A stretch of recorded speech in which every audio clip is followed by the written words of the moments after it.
नमस्कार दोस्तों, मैं हिंदी सुधा पिंकी उपाध्याय आप सभी का हार्दिक स्वागत एवं अभिनंदन करती हूँ अपने YouTube चैनल हिंदी सुधा पिंकी उपाध्याय पर।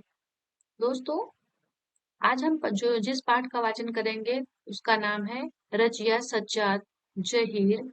ये लेखक है। पाठ 16 का वाचन करेंगे। कहानी है नमक कहानी। यह कक्षा 12 के आरोह में लगी हुई कहानी है। तो आइए सबसे पहले रजिया सज्जाद जाहिर जी के जीवन परिचय को देखते हैं। उसके बाद जो है नमक कहानी की तरफ अग्रसर होंगे।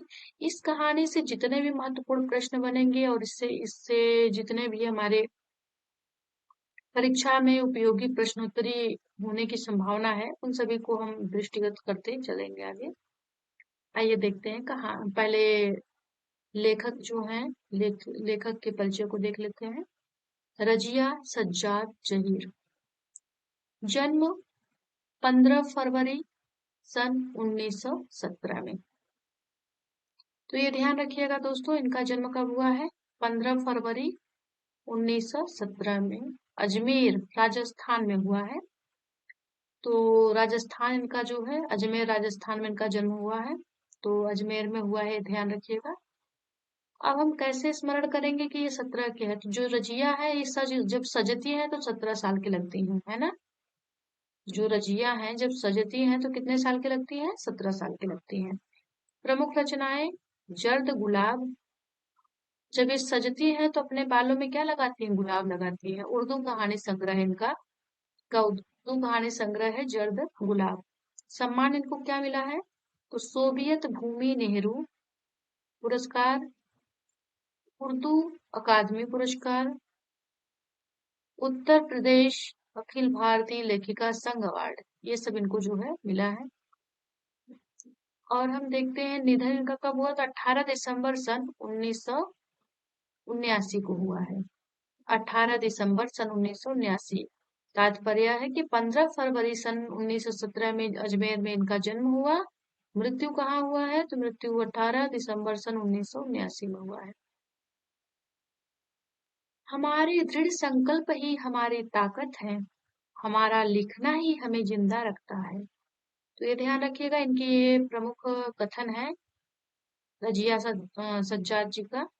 हमारे दृढ़ संकल्प ही हमारी ताकत है, हमारा लिखना ही हमें जिंदा रखता है। यह कौन कहता है? तो रजिया सज्जाद जी कहती हैं।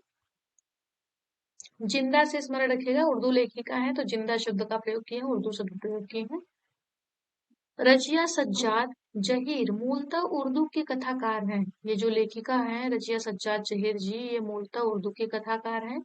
उन्होंने बीए तक की शिक्षा घर पर रहकर प्राप्त की। विवाह के बाद उन्होंने इलाहाबाद से उर्दू में एमए की परीक्षा उत्तीर्ण की। सन 1947 में वे अजमेर से लखनऊ आई और वहां करामत हुसैन गर्ल्स कॉलेज में पढ़ाने लगी। सन 1965 में उनकी नियुक्ति सोवियत सूचना विभाग में हुई। तो ये ध्यान रखिएगा कि सन 1965 में उनकी नियुक्ति सोवियत सूचना विभाग में हुई। आधुनिक उर्दू कथा साहित्य में उनका महत्वपूर्ण स्थान है। उन्होंने कहानी और उपन्यास दोनों लिखे हैं। उर्दू में बाल साहित्य की उर्दू में बाल साहित्य की रचना भी की है। मौलिक सर्जन के साथ साथ उन्होंने कई अन्य भाषाओं से उर्दू में कुछ पुस्तकों के अनुवाद भी किए हैं। रजिया जी की भाषा सहज सरल और मुहावरेदार है। जो रजिया सज्जाद जी हैं इनकी भाषा सहज सरल मुहावरेदार है। उनकी कुछ कहानियां देवनागरी में भी लिप्यांतरित हो चुकी हैं। रजिया सज्जाद जहीर की कहानियों में सामाजिक सद्भाव, धार्मिक सहिष्णुता और आधुनिक संदर्भों में बदलते हुए पारिवारिक मूल्यों को उभारने का सफल प्रयास मिलता है। सामाजिक यथार्थ और मानवीय गुणों का सहज सामंजस्य उनकी कहानियों की विशेषता है। तो ये ध्यान रखिएगा कि मानवीय गुणों का सहज सामंजस्य जो है रजिया सज्जाद जी के गुणों की विशेषता है, कहानी की विशेषता है। आगे देखते हैं।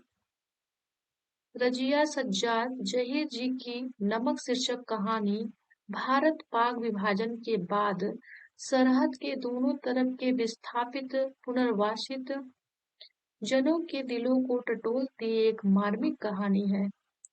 दिलों को टटोलने की इस कोशिश में अपने पराये देश परदेश की कई प्रचलित धारणाओं पर सवाल खड़े किए गए हैं। विस्थापित होकर आए सिख बीबी आज भी लाहौर को ही अपना वतन मानती हैं और सौगात के तौर पर वहां का नमक लाए जाने की फरमाइश करती हैं। जो सिख बीबी हैं आज भी लाहौर को ही अपना वतन मानती हैं। जो सिख बीबी हैं वो आज भी लाहौर को अपना वतन मानती हैं और सौगात के तौर पर वहां का नमक लाए जाने की फरमाइश करती हैं। कस्टम अधिकारी नमक ले जाने की इजाजत देते हुए जिसे ले जाना गैर कानूनी है, देहली को अपना वतन बताता है। इसी तरह भारतीय कस्टम अधिकारी सुनील दासगुप्त का कहना है, मेरा वतन ढाका है। मेरा वतन ढाका है। राज्यों की नई सीमा रेखाएं खींची जा चुकी हैं और मजहबी आधार पर लोग इन रेखाओं के इधर-उधर अपनी जगहें मुकर्रर कर चुके हैं। इसके बावजूद जमीन पर खींची गई रेखाएं उनके अंतर्मन तक नहीं पहुंच पाई हैं। राजनीतिक यथार्थ के स्तर पर उनके वतन की पहचान बदल चुकी है, किंतु यह उनका हार्दिक यथार्थ नहीं बन पाया है। एक अनचाही अप्रीतिकर बाहरी बाध्यता ने उन्हें अपने अपने जन्म स्थानों से विस्थापित तो कर दिया है, पर वह उनके दिलों पर कब्जा नहीं कर पाई है। नमक जैसी छोटी सी चीज का सफर पहचान के इस हार्दिक पहलू को परत दर परत उघाड़ देता है। यह हार्दिक पहलू जब तक सरहद के आर पार जीवित है, तब तक यह उम्मीद की जा सकती है कि राजनीतिक सरहदें एक बेईमानी हो जाएंगी, एक दिन बेईमानी हो जाएंगी। लाहौर के कस्टम अधिकारी का यह कथन बहुत सारगर्भित है। उनको यह नमक देते वक्त मेरी तरफ से कहिएगा कि लाहौर अभी तक का उनका वतन है और देहली मेरा, तो बाकी सब रफ्ता रफ्ता ठीक हो जाएगा। इसे पढ़ते हुए एक सवाल हमारे मन में जरूर उठ सकता है, क्या धर्म मजहब के आधार पर नई सरहदों के आर पार फेंक दिए गए लोगों की वह पीढ़ी जिनके दिलों में अपनी जन्मस्थली के प्रति गहरा लगाव है, कि खत्म हो जाने पर रफ्ता रफ्ता ठीक हो जाने की उम्मीद भी खत्म हो जाएगी? क्या नई पीढ़ी के आने पर भी यह उम्मीद बनी रहेगी? नमक उन सिख बीबी को देखकर साफिया हैरान रह गई थी। किस कदर वह उसकी माँ से मिलती थी। वही भारी भरकम जिस्म, छोटी छोटी चमकदार आंखें जिनमें नेकी, मोहब्बत और रहमदिली की रोशनी जगमगाया करती थी। चेहरा जैसे कोई खुली हुई किताब, वैसा ही सफेद बारीक मलमल का दुपट्टा जैसा उसकी अम्मा मुहर्रम में ओढ़ा करती थी। जब साफिया ने कई बार उनकी तरफ मोहब्बत से देखा, तो उन्होंने भी उसके बारे में घर की बहू से पूछा। उन्होंने उन्हें बताया गया कि ये मुसलमान है, कल ही सुबह लाहौर जा रही है अपने भाइयों से मिलने, जिन्हें उन्होंने कई साल से नहीं देखा।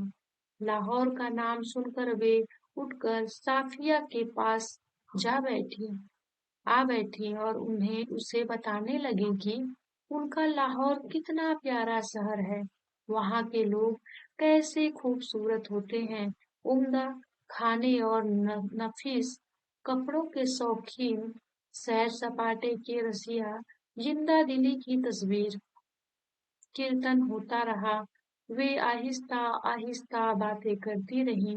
साफिया ने दो एक बार बीच में पूछा भी, माता जी, आपको तो यहाँ आए बहुत साल हो गए होंगे। हाँ बेटी, जब हिंदुस्तान बना था तभी आए थे। वैसे तो अब यहाँ भी हमारी कोठी बन गई है, बिजनेस है, सब ठीक सब ठीक ही है। पर लाहौर बहुत याद आता है। हमारा वतन तो जी लाहौर ही है। फिर पलकों से कुछ सितारे टूटकर दुधिया आंचल में समा जाते हैं।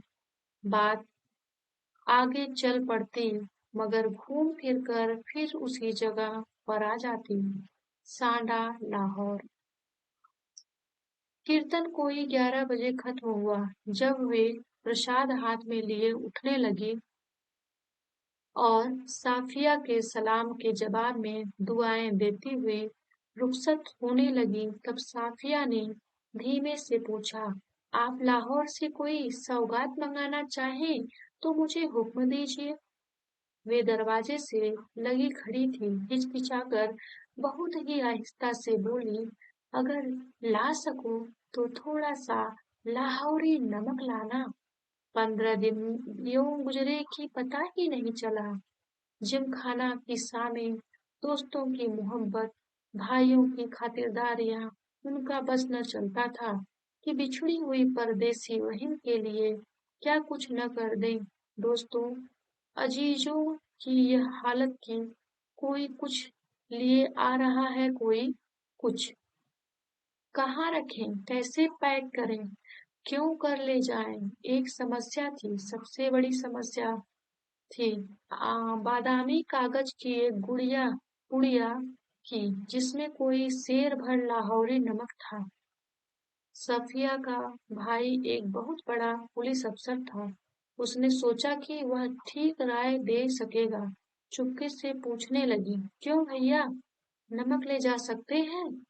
वह हैरान होकर बोला, नमक? नमक तो नहीं ले जा सकते, गैर कानूनी है। और और नमक का आप क्या करेंगे? आप लोगों के हिस्से में तो हमने बहुत ज्यादा नमक हमसे बहुत ज्यादा नमक आया है। वह झुंझला गई। मैं हिस्से बखरे की बात नहीं कर रही हूँ। आया होगा, मुझे तो लाहौर का नमक चाहिए। मेरी माँ ने यही मंगवाया है। भाई की समझ में कुछ नहीं आया।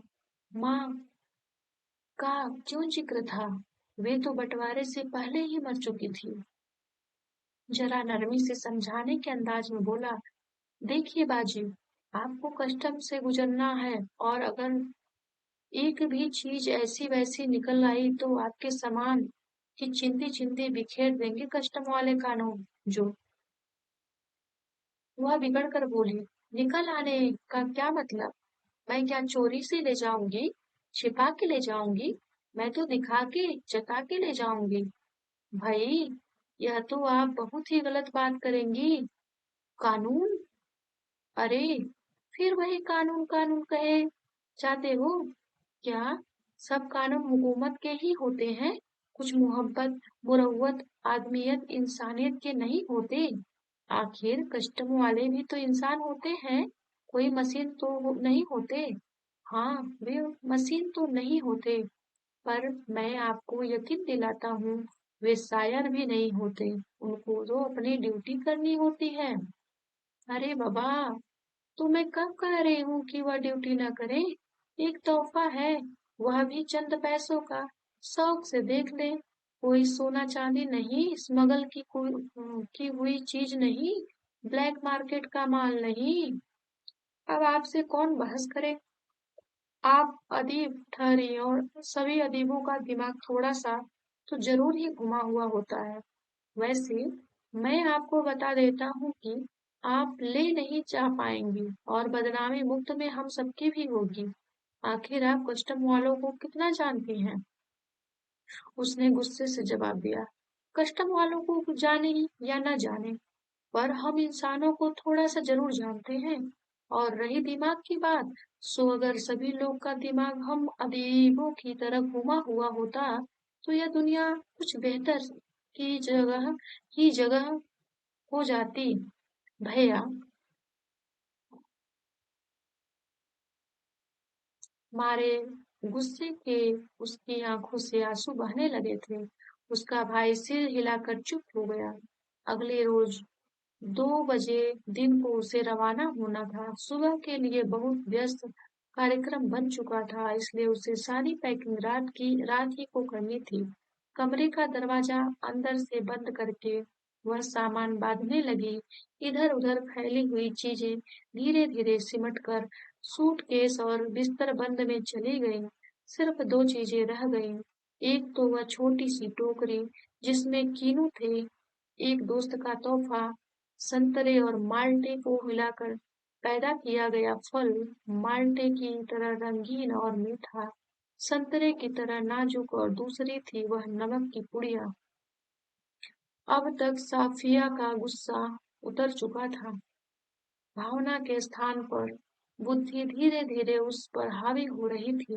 नमक की पुड़िया ले तो जानी है, पर कैसे? अच्छा, अगर इसे हाथ में ले ले और कस्टम वालों के सामने सबसे पहले इसी को रख दे, लेकिन अगर कस्टम वालों ने न जाने दिया तो मजबूरी है, छोड़ देंगे। लेकिन फिर वह उस वायदे का क्या होगा जो हमने अपनी माँ से किया था? हम अपने को सैयद कहते हैं, फिर वायदा करके झुठलाने के क्या मायने? जान देकर भी वायदा पूरा करना होगा, मगर कैसे? अच्छा, अगर इसे कीनुओं की टोकरी में सबसे नीचे रख दिया जाए तो? इतने कीनुओं के ढेर में भला कौन इसे खो देगा? और अगर देख लिया, नहीं जी, फलों की टोकरियां तो आते वक्त भी किसी की नहीं देखी जा रही थी। उधर से केले, इधर से कीनू, सब ही ला रहे थे, ले जा रहे थे। यही ठीक है, फिर देखा जाएगा। उसने कीनू की कालीन पर उलट दिए, टोकरी खाली की और नमक की पुड़िया उठाकर टोकरी की तह में रख दी। एक बार झाँक कर उसने पुड़िया को देखा और उसे ऐसा महसूस हुआ मानो उसने अपने किसी प्यारे को कब्र की गहराई में उतार दिया हो। कुछ देर उकड़ू बैठी वह पुड़िया को तकती रही और उन कहानियों को याद करती रही जिन्हें वह अपने बचपन में अम्मा से सुना करती थी, जिनमें शहजादा अपनी रान चीरकर हीरा छिपा लेता था और देवों, खौफनाक भूतों तथा राक्षसों के सामने से होता हुआ सरहदों से गुजर जाता था। इस जमाने में ऐसी कोई तरकीब नहीं हो सकती थी, वरन वह अपना दिल चीर कर उसमें यह नमक छिपा लेती। उसने एक आह भरी, फिर वह कीनुओं को एक-एक करके टोकरी में रखने लगी, पुड़िया के इधर-उधर, आस-पास और फिर ऊपर, यहाँ तक कि वह बिल्कुल छिप गई। आश्वस्त होकर उसने हाथ झाड़े, सूटकेस पलंग के नीचे खिसकाया, टोकरी उठाकर पलंग के सिरहाने रखी और फिर लेटकर दोहर ओढ़ ली। रात को तकरीबन 1:30 बजे थे। मार्च की सुहानी हवा खिड़की की जाली से आ रही थी। बाहर चांदनी साफ और ठंडी थी। खिड़की के करीब लगा चंपा का एक घना दरख्त सामने की दीवार पर पत्तियों के अक्स लहका रहा था। कभी किसी तरफ से किसी की दबी हुई खांसी की आहट, दूर से किसी कुत्ते के भौंकने या रोने की आवाज, चौकीदार की सीटी और फिर सन्नाटा। यह पाकिस्तान था। यहाँ उसके 3 सगे भाई थे, बेशुमार चाहने वाले दोस्त थे, बाप की कब्र थी, नन्हे नन्हे भतीजे भतीजियां थी जो उससे बड़ी मासूमियत से पूछते, फूफी जान, आप हिंदुस्तान में क्यों रहती हैं, जहाँ हम लोग नहीं आ सकते? उन सब के और सफिया के बीच में एक सरहद थी और बहुत ही नोकदार लोहे की छड़ों का जंगला जो कस्टम कहलाता था। कल वह लाहौर से चली जाएगी, हो सकता है साल भर बाद फिर आए। 1 साल से पहले तो वह आ भी नहीं सकती थी, और यह भी हो सकता था कि अब कभी न आ सके। उसकी आंखें आहिस्ता आहिस्ता बंद होने लगी। फिर उसे एक सफेद दुपट्टे का दुधिया आंचल लहराता दिखाई देने लगा, जिस पर यहाँ वहाँ सितारे झिलमिला रहे थे। हमें वहाँ से आए तो बहुत दिन हो गए। यहाँ हमारी कोठी भी है, बिजनेस भी है, हम यहाँ बस भी गए हैं, पर हमारा वतन तो जी लाहौर ही है। फिर दिखा इकबाल का मकबरा, लाहौर का किला, किले के पीछे डूबते हुए सूरज की नारंगी किरणें, आसपास से फैलता उभरता अंधेरा, उस रंगीन अंधेरे में बहती हुई नरम हवा, उस हवा में रची हुई मौलसिरी की खुशबू, और मकबरे की सीढ़ियों पर बैठे हुए दो इंसान, सिर झुकाए चुपचाप उदास, जैसे दो बेजान परछाइयां। तो तुम कल चली जाओगी? हाँ। अब कब आओगी? मालूम नहीं, शायद अगले साल, शायद कभी नहीं। अचानक उसकी आंखें खुल गईं। शायद उसने मकबरे की सीढ़ियों के नीचे लगी धूप से एक पत्ती तोड़ी थी, जिस पर ठंडी ओस जमनी शुरू हो गई थी। हुआ यह था कि नींद में करवट लेते हुए उसका कान उसका हाथ कीनू से लबालब भरी टोकरी पर जा पड़ा था। रसीले ठंडे कीनू, जिनको देते वक्त उसके दोस्त ने कहा था, यह हिंदुस्तान पाकिस्तान की एकता का मेवा है।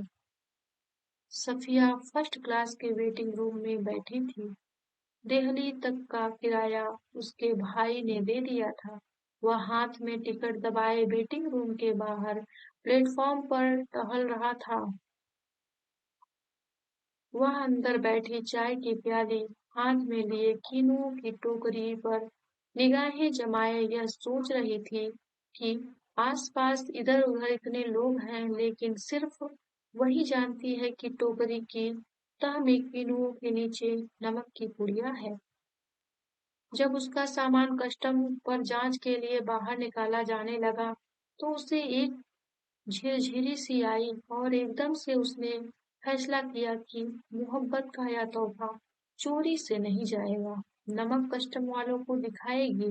वह उनसे उसने जल्दी से पुड़िया निकाली और हैंडबैग में रख ली, जिसमें उसका पैसों का पर्स और पासपोर्ट आदि थे। जब सामान कस्टम से होकर रेल की तरफ चला तो वह एक कस्टम अफसर की तरफ बढ़ी।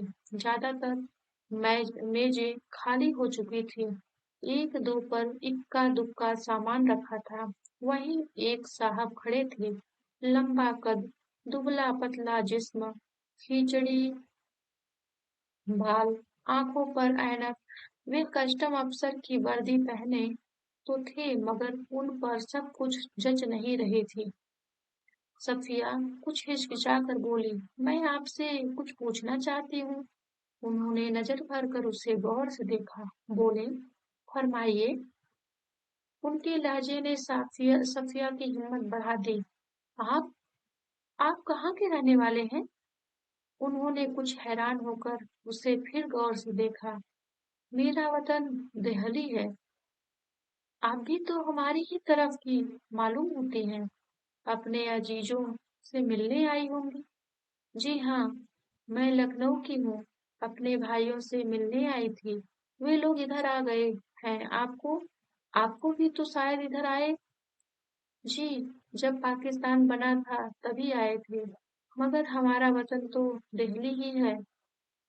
सफिया ने हैंडबैग में मेज पर रख दिया और नमक की पुड़िया निकालकर उनके सामने रख दी, और फिर आहिस्ता आहिस्ता रुक रुक कर उनको सब कुछ बता दिया।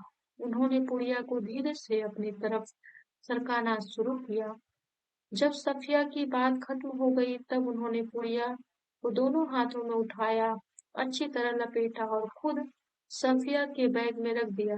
बैग सफिया को देते हुए बोले, मोहब्बत तो कस्टम से इस तरह गुजर जाती है कि कानून हैरान रह जाता है। वह चलने लगी तो वे भी खड़े हो गए और कहने लगे, जामा मस्जिद की सीढ़ियों को मेरा सलाम कहिएगा और उन खातून को यह नमक देते वक्त मेरी तरफ से कहिएगा कि लाहौर अभी तक उनका वतन है और दिल्ली मेरा मेरा तो बाकी सब रफ्ता रफ्ता ठीक हो जाएगा। सफिया कस्टम के जंगले से निकलकर दूसरे प्लेटफॉर्म पर आ गई और वे वहीं खड़े रहे। प्लेटफॉर्म पर उसके बहुत से दोस्त भाई रिश्तेदार थे। हसरत भरी नजरों, बहते हुए आंसुओं, ठंडी सांसों और भिजे हुए होठों को बीच में से काटती हुई रेल सरहद की तरफ बढ़ी।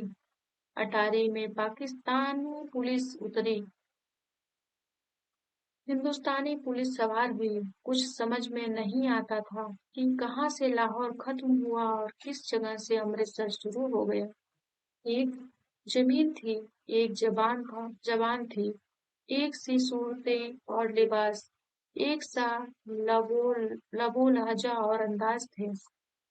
गालियां भी एक ही सी थी, जिनसे दोनों बड़े प्यार से एक दूसरे को नवाज रहे थे। बस मुश्किल सिर्फ इतनी थी कि भरी हुई बंदूकें दोनों के हाथों में थी। अमृतसर में कस्टम वाले फर्स्ट क्लास वालों के सामान की जांच उनके डिब्बे के सामने ही कर रहे थे। सफिया का सारा सामान देखा जा चुका था। वह उन नौजवान कस्टम अफसर की ओर बढ़ी जो बातचीत और सूरत से बंगाली लगते थे। देखिए, मेरे पास नमक है, थोड़ा सा। फिर उसने हैंडबैग खोला और वह पुड़िया उनकी तरफ बढ़ाते हुए अटकते झिझकते हिचकिचाते हुए उनको सब कुछ कह सुनाया। उन्होंने सिर झुका लिया था, सुनते रहे, बीच बीच में सिर उठाते, गौर से उसे देखते, फिर सुनने लगते। बात पूरी हो गई तो उन्होंने एक बार फिर सफिया को ऊपर से नीचे तक देखा। धीरे से बोले, इधर आइए जरा। चलते चलते उन्होंने एक दूसरे से कहा, इनके सामान का ध्यान रखिएगा। प्लेटफॉर्म के सिरे पर एक कमरा था, वे उसके अंदर घुसे। सफिया दाखिल होते हिचकिचाई। वे मुस्कुराकर बोले, आइए आइए ना। जेब से रुमाल निकालकर उन्होंने कुर्सी को झाड़ा और बोले, बैठिए। सफिया ने पुड़िया और बैग को मेज पर रख दिया। बाहर की तरफ झांककर उन्होंने एक पुलिस वाले को इशारा दिया। सफिया के पैर तले की जमीन खिसकने लगी। अब क्या होगा? तो चाय लाओ, अच्छी वाली। पुलिस वाला सफिया को घूरता हुआ चला गया। फिर उन्होंने मेज की दराज खींची और उसमें अंदर दूर तक हाथ डालकर एक किताब निकाली। किताब को सफिया के सामने रखकर उन्होंने पहला सफ़ा खोल दिया। बाईं ओर नजरुल इस्लाम की तस्वीर थी और टाइटल वाले सफ़े पर अंग्रेजी के कुछ धुंधले शब्द थे। शम्सुल इस्लाम की तरफ से शम्सुल इस्लाम की तरफ से सुनील दासगुप्त को प्यार के साथ, ढाका 1946। तो आप क्या ईस्ट बंगाल के हैं? हाँ, मेरा वतन ढाका है, उन्होंने बड़े फक्र से जवाब दिया। तो आप यहाँ कब आए? जब डिवीजन हुआ तभी आए, मगर हमारा वतन ढाका है। मैं तो कोई 12-13 साल का था जब नजरुल और टैगोर को तो हम लोग बचपन से पढ़ते थे। जिस दिन हम रात यहाँ आ रहे थे उसके ठीक 1 वर्ष पहले मेरे सबसे पुराने सबसे प्यारे बचपन के दोस्त ने मुझे यह किताब दी थी। उस दिन मेरी सालगिरह थी। फिर हम कलकत्ता रहे, पढ़े, नौकरी भी मिल गई, पर हम वतन आते जाते थे। वतन? सफिया ने जरा हैरान होकर पूछा। मैंने ही आपसे कहा न कि मेरा वतन ढाका है, उन्होंने जरा बुरा मानकर कहा। हाँ हाँ, ठीक है, सफिया जल्दी से बोली। तो पहले तो बस इधर ही कस्टम था, अब उधर भी कुछ गोलमाल हो गया है।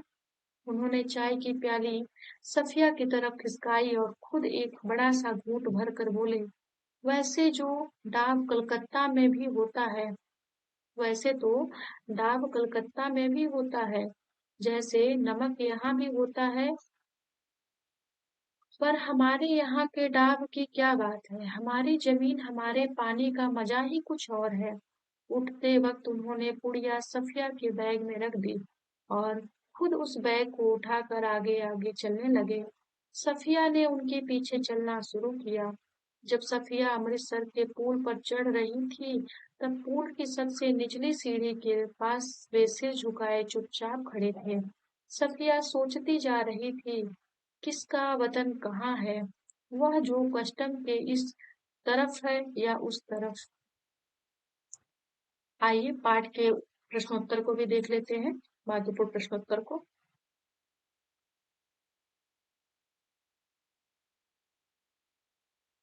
इससे जुड़े हुए प्रश्नोत्तर को भी देख लेते हैं।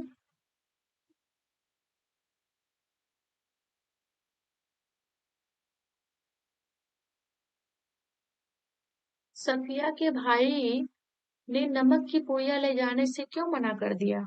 पहला प्रश्न है कि सफिया के भाई ने नमक की पुड़िया ले जाने से सफिया को क्यों मना कर दिया।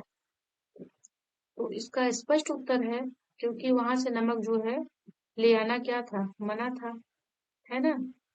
वहां से नमक ले आना मना था, कस्टम की वार्ता थी, इसलिए जो है सफिया के भाई ने वहां से नमक ले आने के लिए मना कर दिया था। तो यहाँ पे हमने ये देखा कि जो सफिया थी वह नमक ले आना चाहती थी, लेकिन उसके भाई जो थे उनको जो है मना कर देते हैं कि ये कस्टम की बात है। अगर नमक लेके आप जाएंगे, अगर रास्ते में कोई पकड़ लिया तो हमारी भी बेइज्जती होगी और आपकी भी बेइज्जती होगी। तो यहाँ पे जो है यही स्पष्टीकरण होता है कि सफिया जो है वह नमक ले आने के लिए मतलब परेशान रहती है, क्योंकि उसको नमक ले आने के लिए उसे लगता है कि अगर मैं नमक लेके आऊंगी तो मेरे जो माँ से किया हुआ, उसके माँ से किया हुआ जो वादा रहता है वह पूरा हो जाएगा। आगे देखते हैं हम।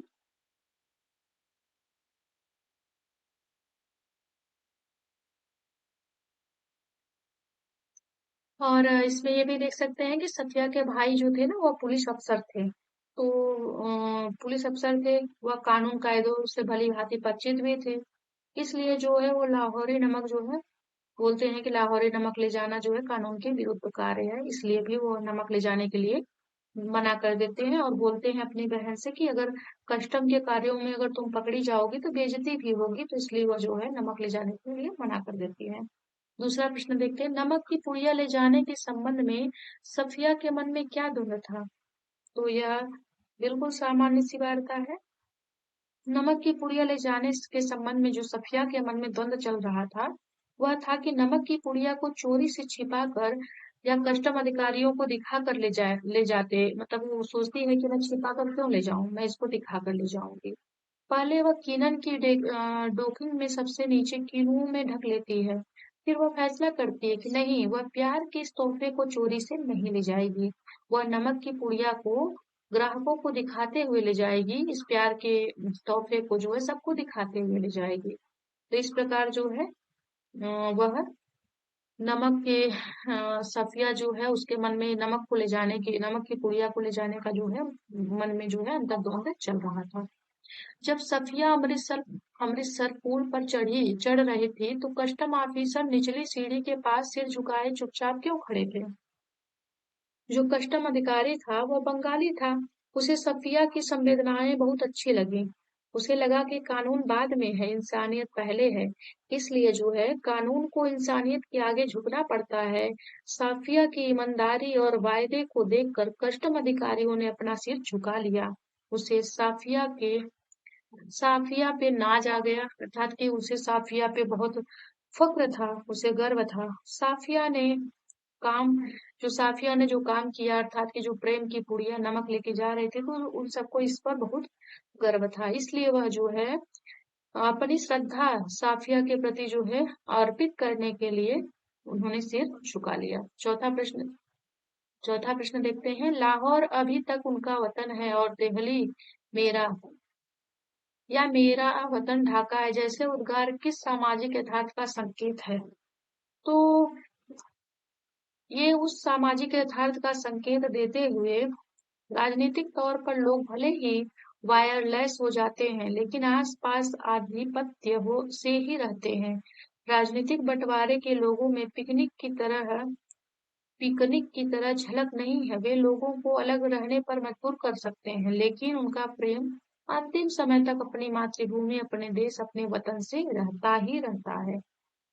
नमक ले जाने के बारे में सफिया के मन में उठे द्वंद्वों के आधार पर उसकी चारित्रिक विशेषताओं को स्पष्ट करिए।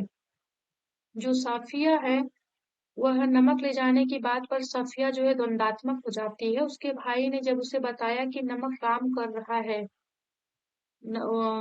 उसके भाई ने जब उसे बताया कि अगर नमक लेके जाओगी और वह जो नमक है, अगर मान लीजिए अगर कस्टम अधिकारियों ने देख लिया तो आपको पकड़ लेंगे।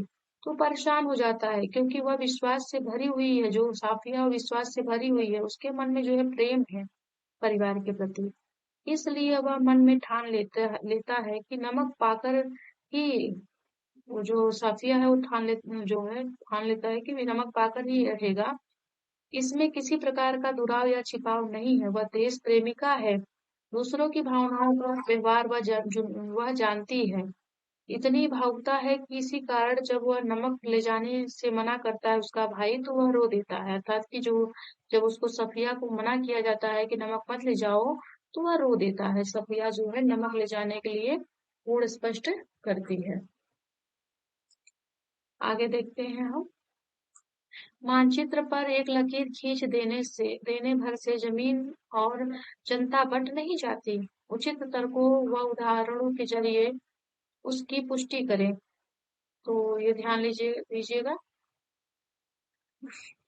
रेखा चित्र पर एक खींच दी गई भर जमीन से और जनता बट नहीं जाती। लेखिका का यह कथन पूर्णतया सत्य है। राजनीतिक कारणों से रेखा खींचकर देश को दो तत्वों में बांट दिया जाता है। उससे जमीन व जनता को अलग अलग करके देशों का स्तर मिल जाता है, लेकिन यह कार्य जनता की भावनाओं को नहीं बढ़ता।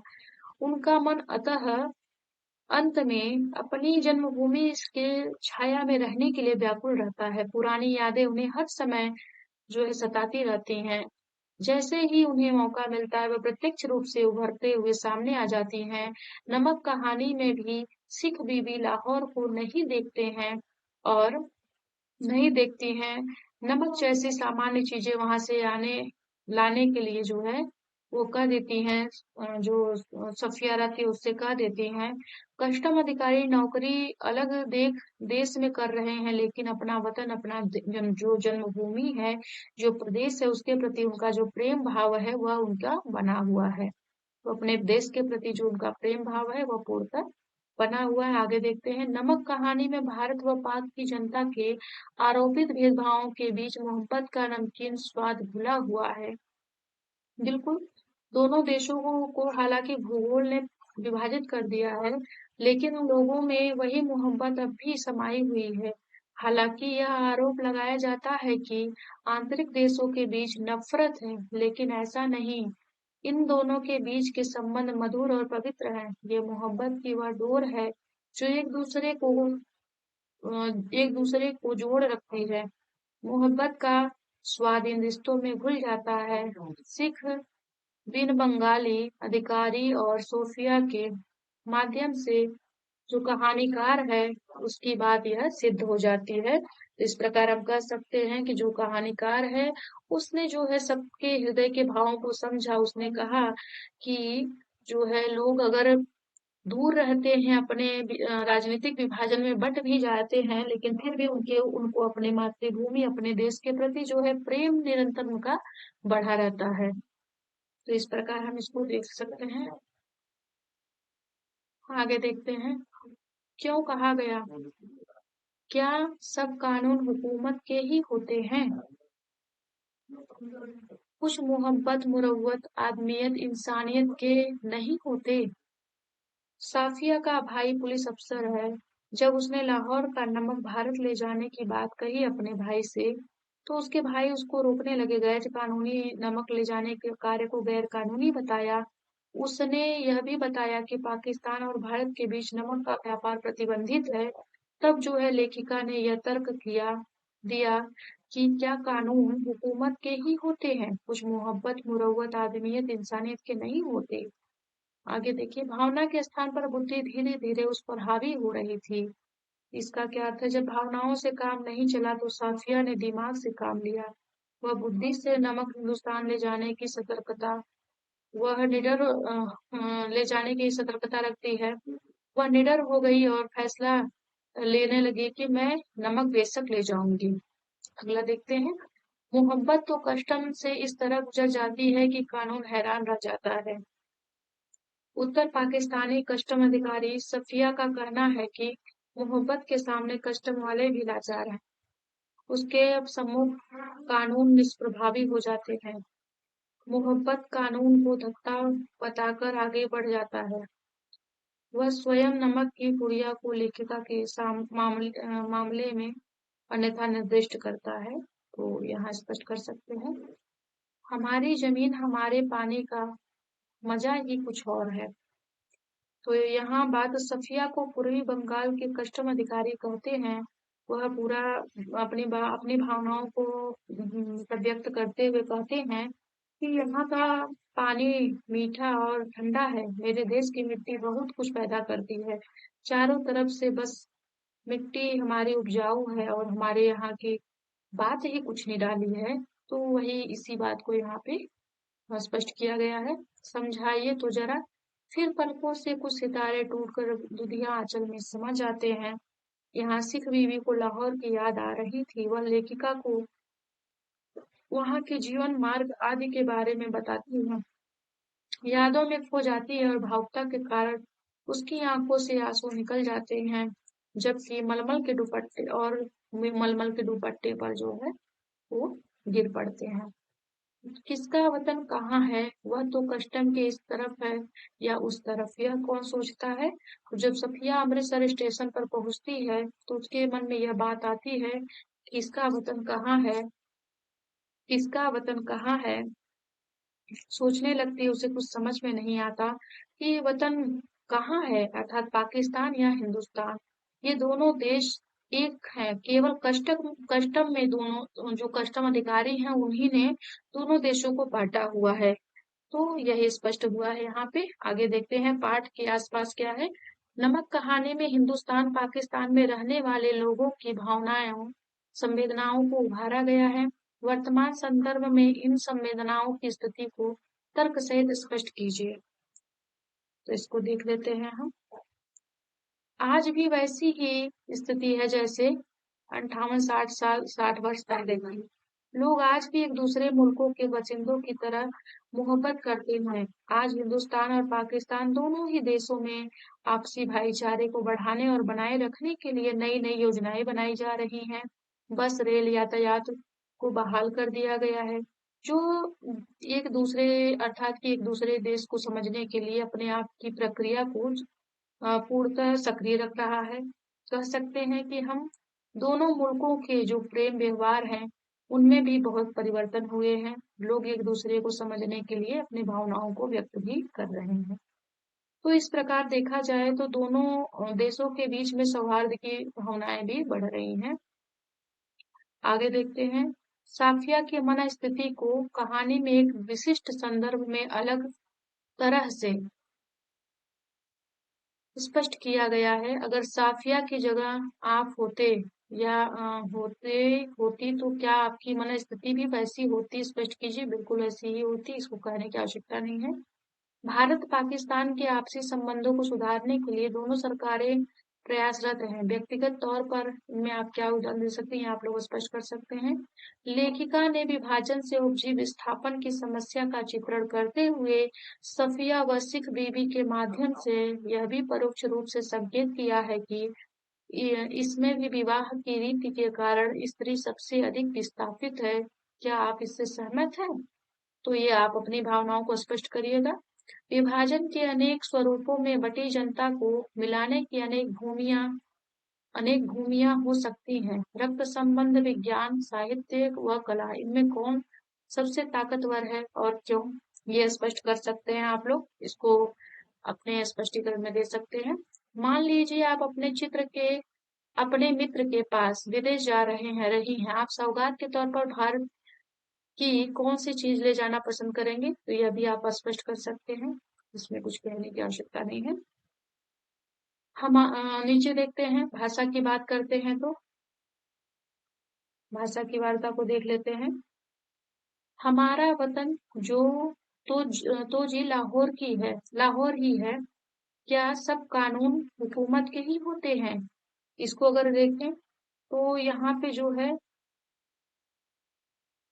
ही शब्द जो है, यहाँ निपात शब्द है ही शब्द। और और बहुत सारे शब्दों को आप देख सकते हैं, इसमें उर्दू के भी शब्द प्रयोग किए गए हैं। हुकूमत, कानून, वतन, ये सारे शब्द आप देख सकते हैं। नीचे दिए गए शब्दों के हिंदी रूप लिखिए। तो हिंदी रूप लिखना है, क्या है? मुरव्वत, आदमियत, अदीब, साडा, मायने, सरहद, अक्स, लहू, लबोल, लहजा, नसीब। तो यहाँ पे हम देख सकते हैं